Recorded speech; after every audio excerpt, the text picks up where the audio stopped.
Okay. This was one of those like thoughts that I had this morning that I had to like process. And it's like, if I don't document this now, Yeah. it'll be gone forever. It's also somewhat timely because we just set the February schedule, like calendar, for the budget. I'm already seeing some things that I don't like how they're squeezed in there. And then there's other things that I know should be on my schedule, but aren't there yet for Okay. whatever. So I get kind of jealous because personal injury attorneys can share like car crash videos on their social media channels, Yeah. and it's possible to turn away from them like every single time. There's personal injury attorneys that I don't even like that I'll be on Instagram, and it's like you see the car heading towards the red light and it's like, well, I have to keep watching this, right? And then they get T-boned or whatever.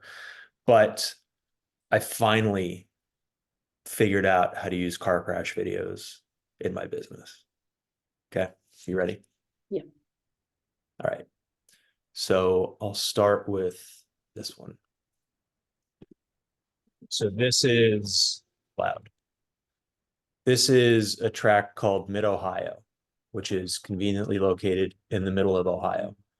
And it's a pretty historic track. Like IndyCar races there. They used to do the Sports Car Club of America National Championship, the runoffs there. There's IndyCar and Indy Lights have raced there. And let's fast forward. Right around in this next turn, this left-hander, when I was like 16, I actually flipped a go-kart right here, tipped over. I went sliding down this hill with nothing but a racing suit on.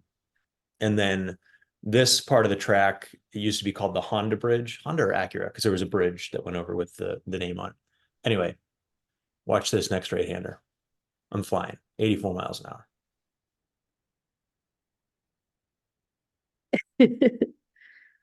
in the grass, right? Yeah. Go back, watch this wall. Watch the white wall.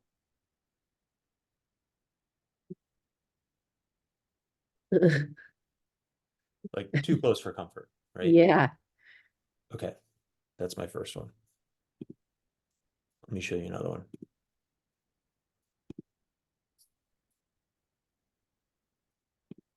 This is a different track called Nelson Ledges, also historic. If Mid Ohio is like a country club, this is like your neighborhood 9-hole golf course. Okay. I didn't get the whole lap, but this is the front stretch. This is the fastest, longest, straightest portion of the whole track. And you can see this is lap 15. So it's like late in the session. So that's 100 miles an hour. Wow.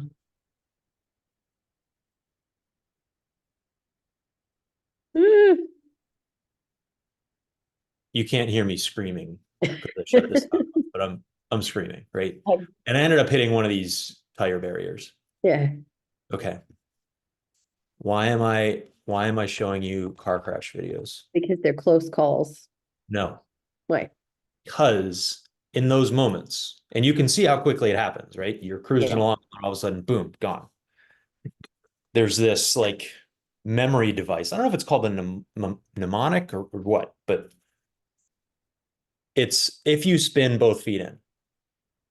So in that moment where you're like going fast, under control, under control, under control, gone, if you spin both feet in and you push in the clutch and the brake. If you're driving a race car without a clutch, fine, just hit the brake, but clutch and brake, right?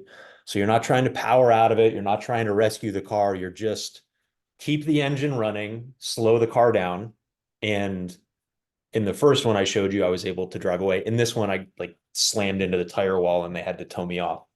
But the car wasn't that damaged. I was able to fix it on my own.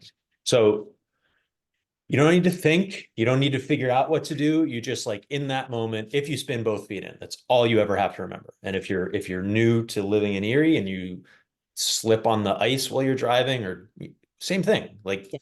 brakes, right? I think a lot of people think race car drivers are heroes and they're like gonna throttle out of it, but it's no. In fact, if you watch car crashes on NASCAR, the guys they're so strapped in that they let go of the steering wheel and they put their arms like this. And they just like 200 miles an hour spinning towards a wall, flipping, bursting into flames, and their hands are like this. All right. If you spin both feet in. Okay, I don't have any plane crash videos of my own. good. I hope to never have them, but I do Great. watch a lot of other people's plane crash videos. And they use a similar pilots and flying instructors love memory devices like that, right? So there's one called GUMPS. So when you're coming in to land, you go through your GUMPS checklist, and it's I don't even remember what it is. I should remember, but it's like gas, undercarriage, mixture, prop, whatever S stands for. Seatbelts. I don't know. Yeah. So you got to make sure that your fuel, your gas, your fuel is on the right tank. Your undercarriage, meaning your landing gear, is down, pretty important. Your mixture, which is your air fuel mixture for your carburetor, has got to be set to full rich. Your prop has to be adjusted so it's getting the most bite. Seatbelts, I guess.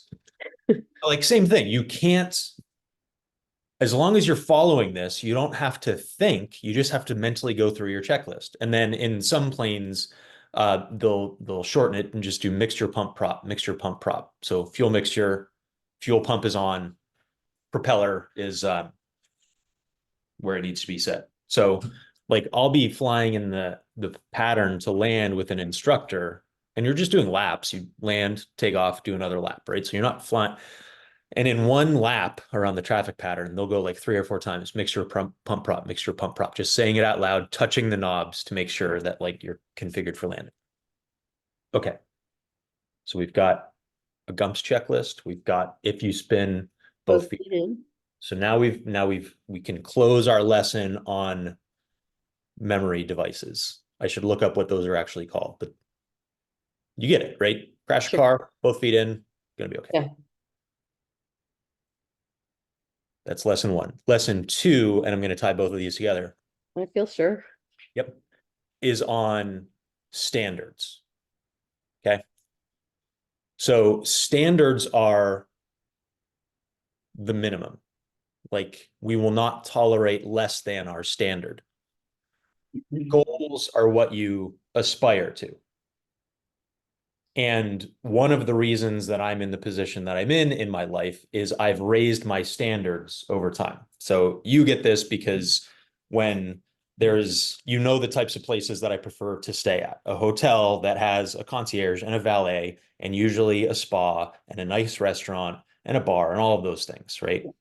I prefer not to stay at the Hampton Inn. But it's not my standard.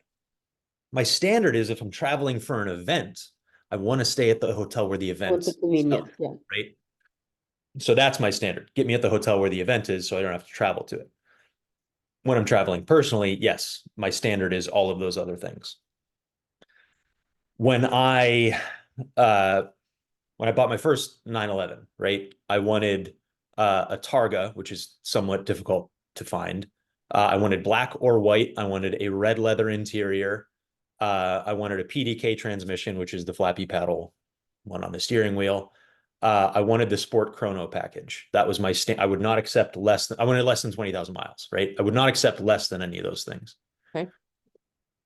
I also wanted the Sport exhaust, which is where you can press the button and the exhaust gets louder and sounds cooler. But I didn't need it, right? It wasn't my standard, but it was a goal. If I could find it, great. I ended up getting a car that didn't have that. I was not going to buy a car that was less than a 911 Targa, black or white, red interior, less than 20,000 miles, certified pre-owned, so it comes with a warranty, right? There was nothing less than that I was going to accept. Or even now, I'm not going to do work that earns me less than $50 an hour. That's my standard, right? Right. I believe my time is worth more than that. Um, I also know that with our expenses and our overhead, I've got to earn more than that. So I'd say my standard is I'm not going to do anything that earns me less than $350 in an hour. Okay. $500 an hour would be nice. $1,000 an hour is the goal. I will do work that earns me less than $1,000 an hour, but at some point I will reach the point where my standard is I don't do anything for less than $1,000 an hour, right? So standards and goals. I'm tying this all to my calendar. what I'm finding is that there are too many demands on the 168 hours that I have in a week. A And lot too many. yeah, well, I got this figured out. That's why we're sitting here watching Great. videos. There's things that I want to do in the business. Yeah. There's things I want to do personally. I want to spend a certain amount of time alone. I want to spend time with Jackie. I want to spend time with my kids. Um, and then I want to spend time helping people, and speaking and doing all of this stuff. And as much as possible, I try to buy myself more time by hiring people to do things.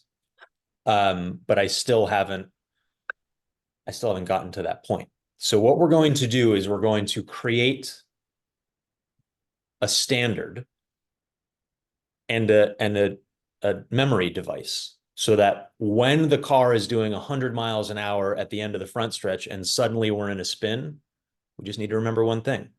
Okay. If it's not a hell yeah, it's a hell no. Okay.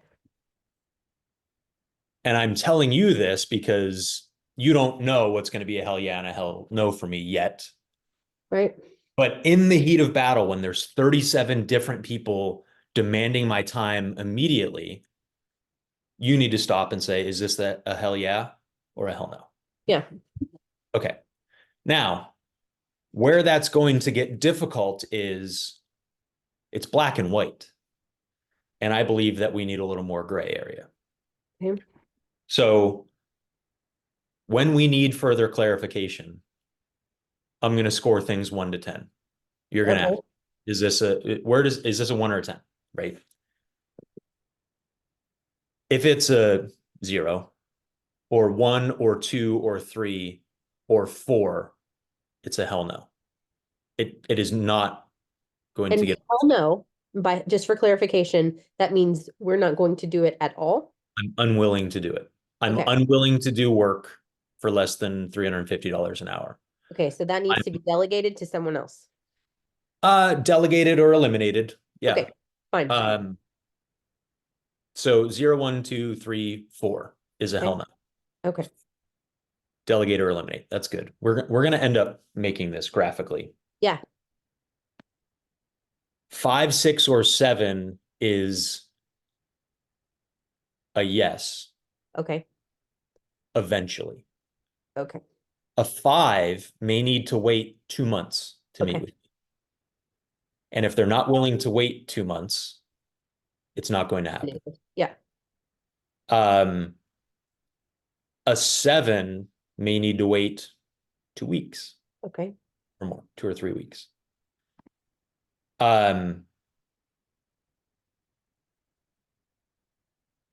The 8s, 9s, and 10s, a 10 is like within the next day or so. A 9 is 2 days. An 8 is the next week. Okay. So I want to get this made graphically so that we remember. Sure. And when I'm sent, because when I get, I got all these people asking me for things and it I strokes my know. ego because I'm so important and I'm so smart, but the car is spinning out. I agree. It's completely out of control. I love this conversation. Yes. Oh, that's why I'm recording it, because Good. I'm going to share this with everybody because I think Great. it's valuable for everybody to have a system. So if it's not a hell yes, it's a hell no. A Right? 4 and less is a hell no. Yep. A 5, 6, 7 is a maybe eventually. An 8, 9, 10 is a yes. No. Let's get this on the Yep. calendar. Yep. Because what I'm noticing, because we haven't gone through this, is there's 4s and 5s and 6s and 7s getting on my calendar, and I the know. 9s and 10s aren't there. And the 9s and 10s are generally going to be the things that I really want to do, that are going to have a bigger impact, or that are more urgent, right? Like Okay. those tend to be the criteria there. So that's it. I literally think we should like create this. Yeah. And remember, if it's not a hell yeah, it's a hell no. And Jackie and I have done this from time to time, and I can hear her through my wall sometimes talking to people like it's a hell yes, and I'm like, oh my god, she just signed up for something, right? Yeah. And then the charge card comes, the thing comes through on the Amex alert on my phone. Yeah. But it's a pretty high threshold but I'm Oh, realizing that with so much demand on my time, we got to maintain a pretty high threshold. I like So it. for now, as of Tuesday, January 30th, 2024, that's our rule. Okay, That's our scoring system. So your job is to clarify whether it's a hell yeah or a hell no, and whether it's a 0 or a 10 or somewhere in between. okay, great. I can do that. Well, I know you can. That's why I just explained this to you over the last 10 minutes. Good.